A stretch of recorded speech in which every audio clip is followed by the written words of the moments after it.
আমরা মানুষ না অন্য প্রাণী? মানুষ। আল্লাহ রাব্বুল আলামিন এই পৃথিবীতে যত মানুষ সৃষ্টি করেছেন, যত মানুষ ছিল, যত মানুষ আছে, যত মানুষ থাকবে, ইলা ইয়াউমিল কিয়ামাহ, until the day of resurrection, until the day of judgment, until the day of accountability, কিয়ামত দিবস পর্যন্ত যত মানুষ ছিল, যত মানুষ আছে, যত মানুষ থাকবে, সকল মানুষগুলোকে আল্লাহ তাআলা তিনটা ক্লাসে ভাগ করে দিয়েছেন। কয়টা? তিনটি ক্লাসে ক্লাসিফাই করে দিয়েছেন, ক্লাসিফিকেশন করে দিয়েছেন। এই তিনের বাইরে আর কোনো দল নাই। সুবহানাল্লাহ পড়েন। দুনিয়ার মাঝে দলের অভাব নাই। সভাপতি, সেক্রেটারি, প্রেসিডেন্ট আর সেক্রেটারি দুজনে মিলেও একটা দল ঘোষণা দেয়, ঠিক কিনা?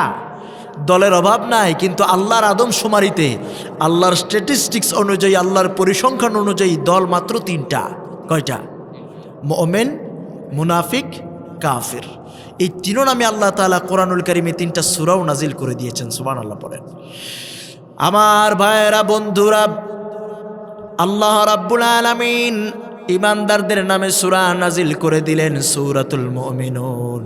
আল্লাহ পাক বলছেন, কদ আফলাহাল মুমিনুন।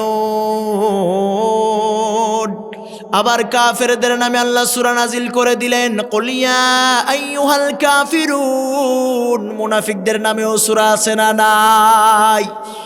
আল্লাহ তাআলা ইমানদারদের নামে, আমাদের নামে, আমাদের জন্য একটা সূরা কোরআনুল কারীমে কোট করে দিলেন, সূরাতুল মুমিনুন। আল্লাহ পাক বলেন, কদ আফলাহাল মুমিনুন। আল্লাহ বলছেন, কদ আফলাহাল মুমিনুন, successful indeed are the believers.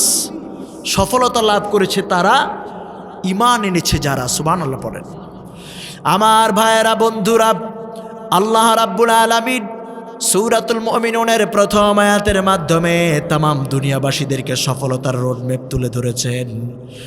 সুস্থ বিবেক সম্পন্ন প্রতিটা মানুষ আপন কর্মে, আপন ক্ষেত্রে, যার যার অঙ্গনে, প্রতিটা মানুষ যার যার অবস্থানে সফল হতে চায়।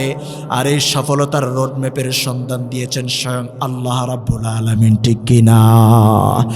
আপন রবের দেখানো এই সফলতার রাজপথে যারা চলবে, আপন প্রভুর দেখানো এই সফলতার রাজপথে যারা চলবে, তারাই দুনিয়ার জীবনেও সফল, আখিরাতেও সফল, ঠিক কিনা? আমার ভাইয়েরা, আল্লাহ রাব্বুল আলামিন জানায় দিলেন, কদ আফলাহাল মুমিনুন। সফলতা লাভ করেছে তারা, আসমান জমিনের মালিক আল্লাহ রাব্বুল আলামিনের প্রতি ঈমান এনেছে যারা। সুবহানাল্লাহ। সবাই সফল হতে চায়, আর আল্লাহ বলেছেন ঈমানদারেরা সফল। আল্লাহ যে সফলতার ঘোষণা দিলেন, এটা কয় পার্সেন্ট সত্য? কথা বলেন। এই সফলতার ঘোষণার মাঝে, এই কমিটমেন্টের মাঝে কোনো হেরফের আছে? আল্লাহর ঘোষণার মাঝে কোনো হেরফের হয়? এই দুনিয়ার নেতা নেত্রী কমিটমেন্ট করলে এটা হেরফের হয়, কিন্তু আল্লাহর ঘোষণার মাঝে কোনো হেরফের? আল্লাহ রাব্বুল আলামিন বলেন, লা তাবদীলা লিকালিমাতিল্লাহ।